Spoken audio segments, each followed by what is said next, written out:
నమస్కారం. విష్ణు పురాణం చెప్పుకుంటున్నాం. ఇవాళ రెండో భాగంలోకి వచ్చాం. బ్రహ్మ సృష్టి ఏ రకంగా జరిగింది, బ్రహ్మదేవుడు ఎలా భూలోకంలోకి వచ్చాడంటే సృష్టి క్రమం ఎలా ప్రారంభమైందో వింటున్నాము. ఆదివరాహ స్వరూపంతో విష్ణుమూర్తి భూమిని జలాలలోంచి ఉద్ధరించాడని చెప్తున్నారు. భూమిని సముద్రంలోంచి ఉద్ధరించిన తర్వాత మళ్ళీ బ్రహ్మరూపుడై సకల నదీ సముద్ర పర్వత ద్వీపాలను, సురాసుర నరపితృ లోకాలను, గరుడ గంధర్వ విద్యాధర పశుపక్షి మృగాది నానావిధ భూత సమూహమును మునుపటి సృష్టిలాగే సృష్టించి తగిన గుణరూప స్వభావ చేష్టలు కలిగించాడు అని చెప్పగా మైత్రేయుడు విని, గురుదేవ, బ్రహ్మ సృష్టి నువ్వు సంగ్రహంగా చెప్పావు, దాన్ని వివరంగా చెప్పమని అడుగుతున్నారు. అయితే ఇప్పుడు పరాశరులు చెప్తున్నారు, బ్రహ్మ ప్రజాపతి అయి 4 ముఖాలవాడు రాజసగుణ ప్రభావుడు అయి సృష్టిని ధ్యానిస్తూ ఉండగా తమోమయము, తమో మోహము, మహామోహము, తమిష్టము, అంధతమిష్టము అని 5 జగాలకు ముఖ్యభూతములుగా ఆవిర్భవించాయి. 5 రకాల ప్రపంచాలు పుట్టేయట. అవి సక్రమమైన సృష్టికి సాధనాలు కాలేదు. అంతటా ఆత్మజ్ఞాన అజ్ఞానాలలో తామసమైన తిర్యజ్ఞానం, తిర్యక్రోశమైనటువంటి పశువులు, మృగాలు పుట్టేయట. మొదట మనం పుట్టలేదు. అజ్ఞానంతో కూడి ఉండి కేవలము ఏమంటారు, మన ఆహార నిద్ర భయం 5 నాదులు కలిగి ఉన్న మాత్రమే, అవే అజ్ఞానంతో ఉండేవి. ఏం చేస్తాయో అవి మాత్రమే చేయటం, ఆలోచన లేనటువంటి పశువులు, మృగాలు పుట్టాయట. అప్పుడు సాత్విక గుణధ్యాన శక్తితోటి అమర సృష్టి కలిగింది. బాగా దేవతల్ని సృష్టించారట. తదుపరి రాజస తామస గుణ సంకేతమైన ధ్యాన సృష్టిగా మానవ సృష్టి జరిగింది. మానవులు రాజసిక తామసిక గుణ సంకలితంగా జన్మించారు.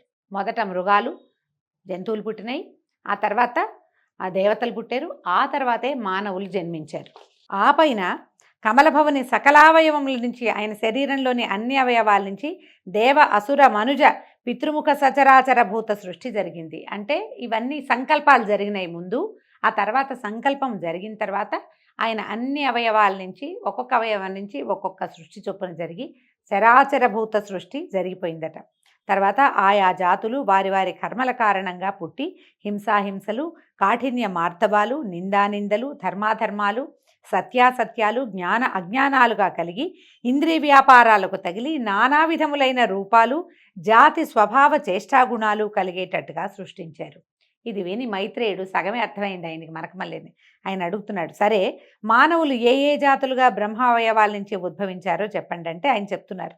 బ్రహ్మ సాత్విక గుణ రూపంగా ముఖం నుంచి బ్రాహ్మణులు, రాజస గుణ రూపంగా భుజాల నుంచి క్షత్రియులు, రాజస తామస గుణ రూపాన ఊరువల నుంచి వైశ్యులు, తామస గుణ రూపాన పాదాల నుంచి శూద్రులు పుట్టారు.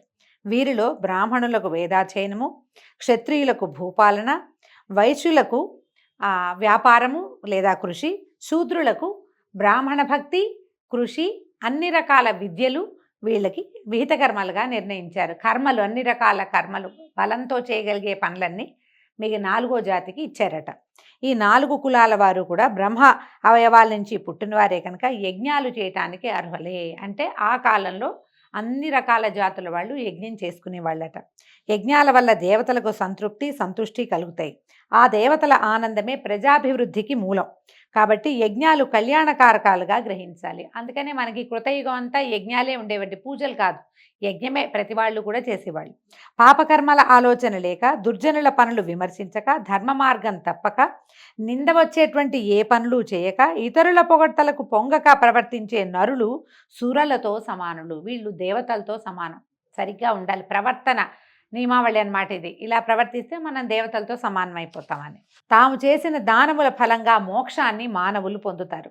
శ్రద్ధగా ఆచారాన్ని పాటిస్తూ ఎవరిని బాధించక, తాము ఎలాంటి బాధలు పొందక, నిర్మల మనస్కులై విష్ణుభక్తి పరాయణులుగా జీవించేవారు బ్రహ్మ ప్రత్యేకించి సృష్టించిన వారిని గ్రహించండి.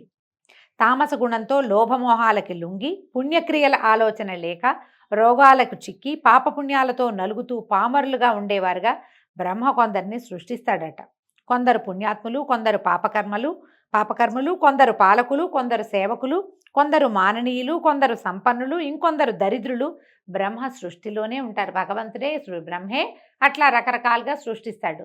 వీళ్ళు తమ తమ కర్మల్ని అనుసరించి ఇప్పుడు ధనవంతుడు ధనహీనుడుగాను, ధనహీనుడు ధనవంతుడుగాను మారే అవకాశం ఉంది. ఆయనే పుట్టిస్తాడు పేదవాడిని. పేదవాడు గొప్పవాడు అవుతాడు, అయిన వాళ్ళని చాలామందిని చూస్తాం కదా. అట్లాగే పుణ్యాత్ములు పాపకర్మలు అవుతారు, పాపాత్ములు పుణ్యకర్మలు అయ్యే అవకాశం ఉంది. కార్తీక పురాణం దీన్ని ప్రతిపాదిస్తుంది. అడుగడుగునా మనం అట్లాగే చాలా కుకర్మలు చేసిన వాడు మళ్ళీ ఒక పూజ చేసి ఒక పౌర్ణమి నాడు దీపారాధన చేసి మళ్ళీ మోక్షాన్ని పొందాడని చూపిస్తారు. పరస్పరం ధనకాంక్షతో పోరాడే వారికి తగిన చతురంగ బలాలు, పురాలు, వాహనాలు బ్రహ్మ సృష్టి విశేషంగా తెలుసుకో. ఎప్పుడు యుద్ధాలు చేసే వాళ్ళకి వాళ్ళంత జనం ఉంటారు, వాళ్ళ దగ్గర జనం చేరుతూ ఉంటారనమాట. మానవుల జీవనానికి ధాన్యము, పప్పు దినుసులు, మహిషాలు, నివాసాలు, ఫలవృక్షాలు, తిలలు, పెసలు మొదలైన పదార్థాలు కూడా బ్రహ్మదేవుడు సృష్టించినవే. ఇలా సృష్టించిన పెంపులేని సృష్టి ఉండటం చూసి బ్రహ్మ ఏం చేశాడట, ఆయన మొదట సృష్టించిన గుంపే ఉన్నారు, మళ్ళీ ఏమీ జరగటల్లా, ఎలా ఉన్నది అలాగే ఉంటుంది. ఈయనది పెరగటం లేదని తనతో సమానులైన ప్రజాపతులను సృష్టించి లోకమును ప్రజా సమృద్ధితో చేయాలని సంకల్పించి నవబ్రహ్మలను మానసిక సృష్టిగా రూపొందించాడు. ఈ నవబ్రహ్మలు ఎవరు? భృగువు, పులస్త్యుడు, పులహువు, క్రతువు, అంగిరసుడు, మరీచి, దక్షుడు, అత్రి, వశిష్ఠుడు. వీళ్ళని నవబ్రహ్మలుగా చెప్తారు. తర్వాత వీళ్ళకి భార్యల్ని కూడా సృష్టించాడు. వీళ్ళకి వరుసగా చూడండి, ఖ్యాతి, భూతి, సంభూతి, క్షమ, ప్రీతి, సన్నపి, ఊర్జ, అనసూయ, అరుంధతి అనే కన్యకల్ని కూడా సృష్టించి ఈ నవబ్రహ్మలకి సక్రమంగా లైన్ ప్రకారం అన్నమాట. భృగువుకి ఖ్యాతి, పులస్త్యుడికి భూతి, అట్లా లైన్ ప్రకారము వీళ్ళకి కన్యలను సృష్టించి వివాహాలు చేశాడు. అలాగే సనకాది యోగులను మానస సృష్టిగా జన్మించాడు. సనక, సనందన, సనత్కుమార, సనత్ సుజాతులు బాలుర రూపంలో ఉండేటువంటి మునులుగా వీళ్ళని నలుగురిని సృష్టించి వీళ్ళని సృష్టి చేయమంటే వాళ్ళు ఒప్పుకోలేదట. సంసార విముఖులై బ్రహ్మ విద్యాపారంగతులై తపశ్చర్యకి జీవితాలు అంకితం చేసి ఆ మహాత్ములైపోయారు వాళ్ళు. తర్వాత పద్మాసుని కనుబొమ్మల నడుము నుంచి కామిని సహితుడై మధ్యాహ్న భాస్కరుడిలాగా ఫాలాక్షుడైన రుద్రుడు ఉద్భవించాడు. ఆ అర్ధనారీశ్వరుడి వెంట మరో 10 మంది పుట్టారు. వాళ్ళే ఆ 10 మంది మొదట పుట్టిన రుద్రుడు కలిసి ఏకాదశ రుద్రుడు. తర్వాత బ్రహ్మ ఏం చేశాడట, ఒక పుత్రుణ్ణి, కుమారుణ్ణి సృష్టించుకున్నాడు. అతని పేరు స్వయంభువ మనువు. అయితే శక్తియుక్తులకు అతను తండ్రి లాంటి వాడే, బ్రహ్మదేవుడు లాంటి వాడే ఈ మనువు. ఇతను శతరూప అనే కాంతని పరిగ్రహించాడు. ఆ వధూవరులకు ప్రియవ్రతుడు, ఉత్తానపాదుడు అని 2 కొడుకులు కలిగారు. ప్రసూతి, ఆకూతి అనేటువంటి 2 కూతుళ్ళు కూడా కలిగారు. దక్షుడు ప్రసూతిని, రుచికుడు ఆకూతిని చేపట్టారు. వాళ్ళకి యజ్ఞుడనే కుమారుడు కలిగాడు. అతడు దక్షిణయందు యాములు అనేటువంటి కొడుకులు 12 మంది పుట్టారు. యాములు అనే పేరు కలిగినటువంటి 12 మంది కుమారులు పుట్టి వాళ్ళు దేవగణాలు అయ్యారట. దక్షుడికి ప్రసూతి యందు 24 మంది కూతుళ్ళు జన్మించారు. అయితే ఈ 24 మందిలో వీళ్ళలో 13 మంది పేర్లు చెప్తున్నారని చూడండి. మనం పేర్లు పెట్టుకోవచ్చు ఇవి చక్కగా. శ్రద్ధ, లక్ష్మి, ధృతి, తుష్టి, పుష్టి, మేధ, క్రియ, బుద్ధి, లజ్జ, వపువు, శాంతి, సిద్ధి, కీర్తి అనే 13 మందిని ధర్మువు అనేటువంటి దైవగణాల్లో ఒకడైన వాడికి ఇచ్చి వివాహం చేశారు. ఖ్యాతి, సతి, సంభూతి, స్మృతి, ప్రీతి, క్షమ, సన్నపి, అనసూయ, ఊర్జ, స్వాహ, స్వధ అనే 11 మందిని వరుసగా భృగువు, భవుడు, మరీచి, అంగిరసుడు, పులస్త్యుడు, పులహుడు, క్రతువు, అత్రి, వశిష్ఠుడు, అగ్ని, పితృదేవుడు వరించారు. తదుపరి కల్పారంభ సమయంలో బ్రహ్మ అంకం నుంచి ఒకరిని పుట్టించాడట. ఆయన ఒడిలో ఇంచి ఒకడిని పుట్టిస్తే అతని పేరు నీలలోహితుడట. ఆ పుట్టిన వెంటనే ఆ శిశువు నాకు ఏడ్చేట, నాకు పేరేమిటి అని అంటే రోధించటం వల్ల అతనికి రుద్రుడు అని పేరు పెట్టారట. ఆ బాలుడు అలాగే 7 సార్లు ఏడిస్తే 7 సార్ల నుంచి భవుడు, శర్వుడు, మహేశ్వరుడు, పశుపతి, భీముడు, ఉగ్రుడు, మహాదేవుడు అని పేర్లు పెట్టి రుద్రాదిగా ఆ 8 పేర్ల వాణిని చేసి 8 మందిగా విభాగించారట. ఈ 8 మంది ఎవరు? బ్రహ్మదేవుడి నుంచి జన్మించిన రుద్రులు సూర్యుడు, జలము, పృథ్వీ, వాయువు, అగ్ని, ఆకాశము, దీక్షితుడు, చంద్రుడు అనే శరీరాలుగా ఉండేటట్టుగా చేసి వరుసగా వాళ్ళకి మళ్ళీ భార్యల్ని సృష్టించాడు. ఇదంతా బ్రహ్మ సృష్టేనండి. వాళ్ళకి సువర్చల, ఉష, సుకేసి, శివ, స్వాహ, దిక్కు, దీక్ష, రోహిణి అనే వారికి భార్యలుగా చేశాడు. వీళ్ళకి వరుసగా భార్యల్ని సృష్టించాడు. అష్టమూర్తి అయిన రుద్రునకు మేనకా హిమవంతులకు జన్మించినటువంటి ఆదిశక్తి పరమేశ్వరి గౌరీ సతిగా ప్రస్తుతి పొంది భార్యగా అయింది. మొట్టమొదట అయినటువంటి రుద్రుడికి సతీదేవి భార్య అయింది. భృగువుకి ఖ్యాతి యందు ధాత, విధాత అని 2 కొడుకులు కలిగారట. లక్ష్మి అనే కూతురు కూడా భృగు, అందుకనే భార్గవి అంటారు లక్ష్మీదేవిని. భృగు నందనగా చెప్తారు. భృగువుకి మొదట లక్ష్మీదేవి జన్మించింది. ఆ లక్ష్మిని శ్రీహరికి ఇచ్చి వివాహం చేశాడు. అప్పుడు మైత్రేయుడు అడిగాడు. మనకు వచ్చే ఆలోచనే మైత్రేయుడికి కూడా వచ్చింది. లక్ష్మికి ఆవిడ క్షీరసముద్ర రాజతనయ కదా, పాలకడల్లో నుంచి పుట్టింది బంగారు తల్లి. అయితే మీరు భృగుపుత్రిక అని చెప్తున్నారు, ఇదేమి వింత అని అడిగితే ఇప్పుడు ఈ సమాధానం చెప్తున్నారు మైత్రేయ. సర్వభూతమయుడైన వాసుదేవుని మాయాశక్తి లక్ష్మీ రూపంతో అతనికి తోడుగా ఉంటుంది కనుక లోకాలకి సంపద కలిగించేవైన పరికరాలన్నీ శ్రీచిహ్నాలే అని చెప్పబడతగినవి. ఇంతెందుకు, లోకాలలో చరాచర భూతకోటి యందు అందమైన స్త్రీ రూపాలన్నీ లక్ష్మీ రూపాలే. దాన్ని మన అమ్మాయి మంచి కళగా ఉంది, లక్ష్మీ కళ అని చెప్తాం కదా, లక్ష్మీదేవి అలా ఉంటుందన్నమాట. పురుషాకారాలన్నీ, అందమైన పురుషాకారాలన్నీ హరిమయములనే గ్రహించు. పాలకడలిలో పుట్టిన రమాదేవి వాసుదేవుని దేవి అయి లోకంలో ప్రసిద్ధి పొందటం వేదవాక్కు. ఆ వృత్తాంతం మరీచి బ్రహ్మముఖత నేను విన్నది చెప్తానంటున్నాడు. ఇంకో వృత్తాంతంలోకి వెళ్ళింది. ఇందులో కొన్ని అసంబద్ధంగా అక్కడ అలా ఉంది ఇక్కడ ఇలా ఉంది అని అనిపిస్తుందండి. ఇవేంటంటే ఒక్కొక్క కల్పంలో జరిగినవి, కథలు కథలుగా చెప్పుకున్నవి, ఆసక్తికరంగా ఉన్న కథలని ఒక చోటకి చేర్చబడతాయి. ఇవి ఒక కల్పంలో ఈ కథ, ఇంకో కల్పంలో ఇంకో కథ, కొంచెం డిఫరెన్స్ తోటి కనిపిస్తుంది. అందుచేత కొంచెం ఎక్కడో ఒక కనెక్టివిటీ పోయిందని మనం భావిస్తాం, కానీ కనెక్షన్ ఉంది, అంత ఎక్కువగా లేదు అంతే.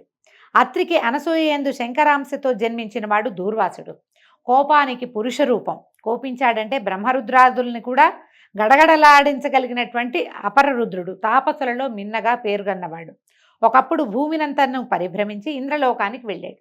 అప్పుడు ఒక విద్యాధర కాంత నందనవనంలో ఉన్న పారిజాతాల నుంచి పువ్వులు కోసి దండ అల్లి పట్టుకుని వస్తూ ఈ దూర్వాసును చూసి ఆయనకి సమర్పించిందట. దూర్వాసుడు తన దండని తన జటలకు వేళ్లాడగట్టి విలాసంగా ఏనుగులాగా నడుస్తూ వస్తూ ఎదురుగా ఐరావతారూఢుడైన ఇంద్రుణ్ణి చూసి కొంచెం పక్కకి ఒత్తిగిలి నుంచున్నాడట. ఏనుగు వస్తుందని పక్కకి వెళ్ళాడు. అయితే ఇంద్రుడి దగ్గరగా వచ్చేసరికి దూర్వాసుడు తన జడల్లో ఉన్న పూదండను చూసి ఇంద్రుడికి అందించి దీవించాడు. ఇంద్రుడు ఆ దండను అంకుశంతో అందుకుని అలక్ష్యంగా ఐరావతం యొక్క కుంభస్థలం మీద ఉంచాడు. ఆ పూదండ పరిమళానికి గండు తుమ్మెదలు రొద చేస్తూ దాని మీద వాలగా ఐరావతం బెదిరి ఆ పుష్పమాలికను తొండంతో కింద పడేసి కాళ్లతో తొక్కి రేకులు ఊడగొట్టి నలిపి విసిరేసింది. అటు ఇటు ఉన్నవారు ఇంద్రుడు కూడా ఏనుగు చేసిన పనికి చప్పట్లు చరుస్తూ పకపక నవ్వారు. ఇంద్రుడు ఈ దుర్వాసుడు ఆ వికారపు పనిని చూసి నిప్పులు రువ్వుతున్నటువంటి కళ్ళతోటి, ఔరా ఇంద్ర, అమరాధిపతిపని ఆదరించి మన్ననగా పూదండ ఇస్తే రాజ్యాధికార మతంతో ఇట్లా దుర్వినీతంగా ప్రవర్తిస్తావా? నీ సిరి సంపద సముద్రంలో కలియుగాక అని శపించి వేడి నిట్టూర్పులు విడుస్తూ వడివడిగా వెళ్ళిపోయాడు. వెంటనే ఇంద్రుడు పరిగెత్తుకుంటూ దిగేశాడు. ఏనుగు దిగి పరిగెత్తాడు. దూర్వాసునికి ఆ పాదాల మీద సాష్టాంగంగా నమస్కరించి చేతులు జోడించి నన్ను క్షమించమని బతిమలాడాడు. నా తెలివి తక్కువతనాన్ని క్షమించు, అనుగ్రహించు అని గద్గద కంఠంతో ప్రార్థిస్తే ఆయన నెయ్యి పోసిన అగ్నిలాగా, అగ్ని కాజ్యం పోసినట్టు అంటాం కదా, ఇంకా ఉడికెత్తిపోయేట. దురాత్మ, మర్యాదామన్నా లేక నన్ను అవమానించావు. ముజ్జగాల దొరతనం అంత మత్తెక్కించింది నీకు. అలా చేసిన అవమానం చాలక ఇంకా ఏదో మాట్లాడి నన్ను వల్ల వేసుకోవాలని చూస్తున్నావా? నోరు మూసుకుని పోతావా, లేదా నీ ఊరు పేరు పోయేలాగా శపిస్తానన్నాడు. ఆనాడు దొంగవేషం వేసి అహల్యను అవమానించి గౌతముని చేతి దయతలిచి బతికి వచ్చావు. నేను గౌతముణ్ణి కాను. నా కోపానికి అగ్ని కూడా బూడిదవ్వాల్సిందే. అత్రిమహాముని కొడుకుని తెలుసా నేను? పోపో, నువ్వు ఇంకా ఏమైనా అన్నావో నీ బతుకు నడివీధి మెతుకవుతుంది. భరించరాని అవమానం చేసావు, పోపో అని ఏ శాపావసానము చెప్పకుండా ఇలా చెయ్యి పోనీలే అని అనలా. ఆయన మన్నించడం అనేది అసలు ఆయన చరిత్రలోనే లేదనమాట. పరిగెత్తినట్టు వడివడిగా వెళ్ళిపోయాడట. చేసేది లేక ఇంద్రుడు వెనక్కి తిరిగొచ్చి కందిపోయిన మొహంతో దుఃఖంతో కుందుతూ ఐరావతం ఎక్కి ధారగా కన్నీళ్లు కార్చుకుంటూ భవనానికి వెళ్ళాడట. అమరావతి అంతా కలకలం వచ్చేసింది. ఏమిటా అని వాకిట్లో నుంచి బయటకు వచ్చి నుంచుంటే అప్సరసలు, కల్పవృక్షము, కామధేనువు, ఐరావతము, ధనరాశులు ఒకదాని వెంబడి ఒకటి పెనుగాలికి దొర్లిపోయినట్టుగా ఎక్కడికో దొర్లి వెళ్ళిపోయినాయి. ఇంద్రజాలంలాగా అమరావతి మొత్తం సర్వం సహా శూన్యమైపోయిందట. దూర్వాసుడు పెట్టిన శాపం ముల్లోకాల ప్రభువుకి తగిన ముజ్జగాలకి ఆవరించేసింది. మొత్తం ఈయనకొక్కడికే కాదు, మొత్తం అంతా పోయింది. ధరలో దాన ధర్మాలు తెరచాటయ్యాయి. అనావృష్టి, సస్యనాశనం, ధనధాన్యాల తరుగుదల, యజ్ఞాలు అసలు పేరుకి అవన్నీ పోయినాయి. యజ్ఞాలు అసలు లేనే లేవు. దేవతలకి ఉపవాసమేనట. ఎందుకంటే ఏదైనా యజ్ఞం జరిగితేనే దేవతలకి భోజనం. ఇలాంటి దౌర్భాగ్యం పట్టింది. ఏమైపోతుందో ఏం చేయాలో తెలియక వీళ్ళంతా దుఃఖంలో ఉంటే ఇదే సమయం అని విప్రజిత్తు మొదలైన దానవులు అమరావతి మీదకి దండెత్తారు.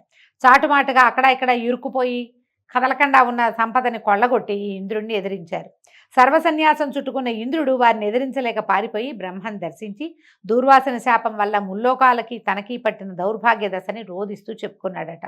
ఈయనేమన్నాడు బ్రహ్మదేవుడు, దూర్వాసుడు సామాన్యుడు కాదు, సిరి సంపదలు నీకు పోయినా నువ్వు ప్రాణాలతో బతుకున్నావు, అంత సంతోషించు.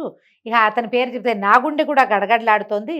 అయితే నిన్ను ఈ సమస్యల నుంచి నిన్ను కాపాడగలిగిన వాడు ఎవరంటే ఒకే ఒక లక్ష్మీరమణుడు మాత్రమే, సర్వశక్తి సంపన్నుడు. ఆ స్వామిని ప్రార్థిద్దాం పదా అని అగ్ని మొదలైనటువంటి దిక్పాలకుల్ని, బృహస్పతి మొదలైన మునులని దగ్గర పెట్టుకుని పాలకడలిలోకి వెళ్ళాడట. అందరూ శ్వేత ద్వీపం చేరారు. ఆ ద్వీపం నడుమునున్న వైకుంఠము, దానిలో లక్ష్మీ మండపంపై సనకాదుల దివ్య ప్రసంగాలు వింటూ ఉన్నటువంటి కోటి కందర్పమూర్తిని, పుండరీకాక్షుణ్ణి, దివ్యాలంకార శోభితుణ్ణి, పీతాంబరుణ్ణి, లక్ష్మీ మనోహరుణ్ణి దర్శించి ఆనంద పరవశులయ్యారు.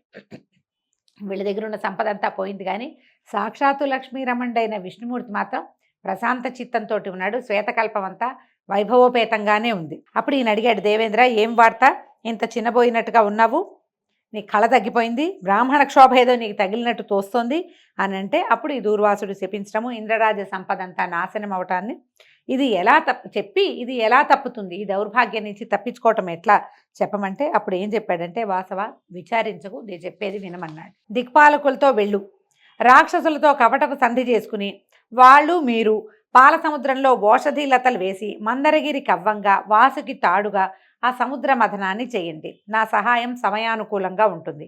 అమృతంతో సహా మహిత వస్తువులు, ముల్లోకాల వైభవానికి కారణాలైనవన్నీ మళ్ళీ వస్తాయి. అమృతపానం అవుతుంది. ఆ పోయిన సంపదంతా మీ వశమవుతుంది. రాక్షసులకు చెందేది శ్రమ మాత్రమే. నువ్వు యథాపూర్వకంగా నువ్వు ముల్లోకాలకి అధిపతి అవుతావు, వెళ్ళు అని ధైర్యం చెప్పి పంపించాడు. అందరూ ఆనందంగా వెనుతిరిగి వచ్చారు. చమత్కారంగా మాట్లాడి ధనుజులతోటి సంధి చేసుకున్నారు. మందరగిరిని పెళ్లగించి తెచ్చారు. వాసుకుని కవ్వపు తాడుగా చుట్టి పాలకడలిలో వేశారు. ఓషధి లతలు చుట్టూతా ఉంచారు.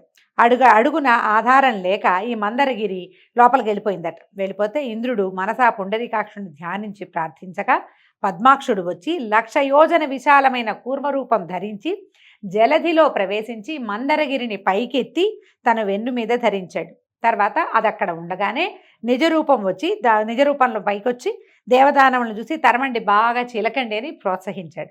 దేవతలు వాసుకి తోకను, దానవులు తలను పట్టుకుని మందరగిరిని తిప్పడం ప్రారంభించారు. వాసుకి శ్రమాధిక్యం వల్ల విడిచే నిట్టూర్పులతోటి విషజ్వాలలు వచ్చి దానవులని బాధించేవి. వాళ్ళు ఆ బాధకి చిక్కి అలాగే తిప్పుతుంటే దేవతలు ఎలాంటి శ్రమ ఎరక్కుండా తిప్పారు హాయిగా. అలాగా తరమగా బాగా చిలగ్గా సముద్రం నుంచి కల్పవృక్ష కామధేనువులు, చింతామణి, రంభాది అప్సరసలు, ఐరావతము, ఉచ్చైశ్రవము వెలికిరాగా శ్రీపతి ఆ సమూహం మొత్తాన్ని ఇంద్రుడికి అప్పచెప్పాడు. వచ్చిన వాటన్నిటిని ఇంద్రుడికి అప్పచెప్పేశారు. నవనిధులు పుట్టగా కుబేరుడికి ఇచ్చారు. చంద్రకళ బయటకు వచ్చింది. ఆ చంద్రుడినేమో శివుడికి శిరోభూషణంగా ఇచ్చారు. ఒక కళ్ళు కొండ వచ్చిందట, దాన్ని దానవులు కైవసం చేసుకున్నారు. మనం సాధారణంగా వినలేదండి, ఇది కొంచెం ప్రత్యేకంగా కనపడుతుంది. భరించరాని విషం వస్తే దాన్ని సర్పాలు తీసుకునేవి. ఆ తర్వాత అమృత కలశం పట్టుకుని దివ్యాంబర ఆభరణధరుడైనటువంటి ధన్వంతరి బయటికి వచ్చి కనుసైగ చేత విష్ణువు సైగ చేసేసరికి తీరంలో ఉన్న ఒక చెట్టు కింద నుంచున్నాడట వెళ్ళి. తర్వాత పద్మపాణి, లోకజనని, విద్వాంసుల ఉపాస్య దేవత, త్రైలోక్య సుందరి, దయారాశి అయినటువంటి లక్ష్మీదేవి పాలకడలి తరంగాల మీద నుంచి అల్లనల్లన నడిచి తీరానికి వచ్చింది. మునులు శ్రీదేవిని శ్రీసూక్తంతో స్తుతించారు. విశ్వావసువు మొదలైన సుగంధర్వులు శుభగీతాలు పాడారు. ఘృతాచి మొదలైన అచ్చరలు ముచ్చటగా నాట్యమాడారు. ఐరావతాది దిగ్గజాలు సువర్ణ కలశాలలో గంగాజలం తెచ్చి అభిషేకించాయి. సముద్రపతి ఎన్నడూ వాడని పద్మమాలికలు ఇచ్చాడు. విశ్వకర్మ దివ్యరత్న అలంకారాలు సమర్పించాడు. బ్రహ్మరుద్రాది దేవతలు దివ్యమాల్య అంబరాలతో, మాల్యాంబరాలు అంటే మాలలు, వస్త్రాలు కూడా చందనము తీసుకొచ్చి అలంకరించారు అమ్మని. ఇలాగా మహావిభవాభిరామ అయిన ఆ దేవదేవిని దేవదేవుడు పరిగ్రహించి విష్ణుస్థల వక్షస్థల నివాసినిగా చేసుకున్నాడు. ఆమెను ఎత్తి తన హృదయంలో ప్రతిష్ఠ చేసుకున్నాడు. మొదట ఆవిడ బయటకు వచ్చినప్పుడే అమ్మ నిత్యానపాయిని అయి ఆయన వక్షస్థలాన్ని ఆశ్రయించి ఉన్నదట. తర్వాత ముల్లోకాలు సకల సంపద్వృద్ధిని పొంది కళకళలాడాయి. శ్రీహరి తనకు శత్రువులైన దానవులకు తృణమైన చేరనీయక జలధిలో సంభవించిందంతా తన అనుచరులైనటువంటి దేవతలకే సంక్రమింపచేశాడు. అప్పుడప్పుడు ఇది అన్యాయం కదా అనిపిస్తుందండి. ఏమీ ఇవ్వలేదు, వాళ్ళతో చిలికిచ్చాడు కానీ వాళ్ళకి ఏమి ఇవ్వలేదు, పక్షపాతిగా ప్రవర్తించాడు అనిపిస్తుంది. భగవంతుడు స్వపక్షపాతిగా ఉండటం మరి సహజమేనేమో, ఆయన సహజ లక్షణం అయ్యి ఉంటుంది. అంతలో విప్రజిత్తి మొదలైన దానవులు గుమికూడి ఉరికి అమృత కలశం తీసుకుపోయారు. దేవతల బికమొహాలతో చూస్తూ నుంచున్నారు. శ్రీపతి వెంటనే మోహిని రూపంతో దానవుల వద్దకు వెళ్ళి వాళ్ళని మోహ విభ్రాంతుల్ని చేశాడు. చిరునవ్వు, చిలికి చూపులు, హంస నడకలు, చేసంజ్ఞలు మొదలైన విలాసాలు ప్రదర్శించే ఆ మోహినిని చూసి ముగ్ధులైపోయారు. దానవుల మాట చెప్పనే అక్కర్లేదు. తమ వద్ద అమృత కలశం ఉందన్న విషయమే మర్చిపోయి పరవశులైపోయారు. ఆ అవస్థలో మోహిని వారి వద్దనున్న అమృత కలశం తీసుకొని పోయి దేవతలకు పంచిపెట్టింది. అమృతపానంతో ఇంద్రుడు రెట్టించిన బలపరాక్రమాలు కలిగిన వాడయ్యాడు. వజ్ర ప్రయోగంతో దానవులను హడలగొట్టగా చేసేది లేక దానవులంతా పాతాళానికి పారిపోయారు. మందర పర్వతాన్ని మునుపటి చోటుంచి వాసుకుని ప్రశంసించి పంపించి దేవతలు తమ స్థానాలకి వెళ్ళిపోయారు. ఆ తర్వాత ఇంద్రుడు లక్ష్మీకాంతునికి నమస్కరించి ఆ స్వామి కరుణ చేత ముల్లోకాల పాలనాధికారాన్ని పొందాడు. సూర్యుడు ప్రసన్న దీప్తిమంతుడై ప్రకాశించాడు. గ్రహతారక గణాలు యథాపూర్వకంగా వెలసిల్లాయి. అగ్నిహోత్రాలు దక్షిణార్చులతోటి వెలిగాయి. భూతకోటి హృదయం ధర్మజ్ఞానంతో విలసిల్లింది. భూమండలము అనావృష్టి దోషము, తర్వాత రాచ దురుసుతనము పోయి సస్య సమృద్ధితోటి ప్రజాభివృద్ధితోటి రాణించింది. అంటే ఈ సముద్రం చిలకటం వల్ల కేవలం దేవతలకి దానవులకే కాదు సమస్త ప్రపంచానికి కూడా ఈ లక్ష్మీ సమృద్ధి కలిగిందని చెప్తున్నారు. సకల లోకాలు సంపత్కరాలయ్యాయి. ఈ విధంగా లక్ష్మీ విలాసం వల్ల లోకాలన్నీ నిండుకుండలయ్యాయి. ఇంద్రుడు శ్రీకాంతుని అనుమతితో అమరసమేతుడే అమరావతికి వెళ్ళి సమధిక కళతో ధర్మ మార్గాన్ని ప్రవర్తిస్తూ ఉన్నాడు. నిత్యము తనని ఉపాసిస్తున్న ఇంద్రునకు మహాలక్ష్మి ప్రత్యక్షం కాగా సాష్టాంగ నమస్కారం చేసి చేతులు ముగిచి ఇంద్రుడు ప్రస్తుతించాడు అమ్మవారిని. అయితే ఏమిటి, ఇదే మనం ఇంద్రస్తుతము, మనం నమోస్తు మహామాయే శ్రీపీఠేశ్వర పూజితే అని ఒక స్తోత్రం చదువుకుంటాం. ఇంద్రకృత మహాలక్ష్మి అష్టకం అది ఈ సమయంలో పుట్టిందనమాట. అందుకని మహాలక్ష్మి అష్టకం చేసుకున్న వాళ్ళకి లక్ష్మీ కటాక్షం సుప్రసన్నంగా ఉంటుందని చెప్తారు. మనం లక్ష్మీ అష్టోత్తరం చదువుకుంటాం కదా, అలాగే ఈ అష్టకాన్ని కూడా చదువుకుని కృతార్థులు కండి అని చెప్తున్నారనమాట. అయితే నువ్వు చాలా గొప్పదానివమ్మ, మమ్మల్ని రక్షించు, కాపాడు అని చెప్తే ఇప్పుడు ఈయన ఏమన్నా అడిగాడో చూడండి. ఇతను ఇంద్రుడు ప్రార్థించిన ప్రార్థనకి అమ్మ లక్ష్మీదేవి ఎలాంటి ఇవి ఇచ్చిందో చూడండి. ఇంద్రుడు అడుగుతున్నాడు, నేను నేర్చిన విద్యలందు, శరచాప ఖడ్గాది సాధనములయందు, చతురంగ బలములయందు, గోమహిషాదులయందు, అవి గల ప్రదేశములందు, మణికనక వజ్రాలంకారాలయందు, పరిమళ ద్రవ్యములయందు, నా పుత్రమిత్ర కళత్ర బంధువులయందు, శక్తి గుణ ఇంద్రియములందు, రాష్ట్రాలలో, దుర్గాలలో, రాజధానులలో, క్రీడావిహార ప్రదేశాలలో, నా శరీరమునందు కూడా నీవు దయగా ఉండు నాతోటి అని నా కోరుకున్నాడట. నిన్ను ఇలాగా నృతించేవాని యందు కొడుకుని చూస్తున్నంత దయతో చూసి రేయింబవళ్ళు కాపాడమని ఆ స్తోత్రంలో కోరుకున్నాడు. ఈ ఇంద్రకృత మహాలక్ష్మి అష్టకం చేసుకున్న వాళ్ళు ఇంద్ర సంకల్పం ఎలాగైతే ఉందో అలాంటి సంకల్పంతో అమ్మవారి యొక్క అనుగ్రహానికి పాత్రలవుతారని చెప్తున్నారు. ఈ విధంగా ఇవాళ రెండో భాగం చెప్పుకున్నామండి. రేపు ఉదయం మళ్ళీ విష్ణు పురాణం 3వ భాగంతో కలుసుకుందాము. నమస్కారం.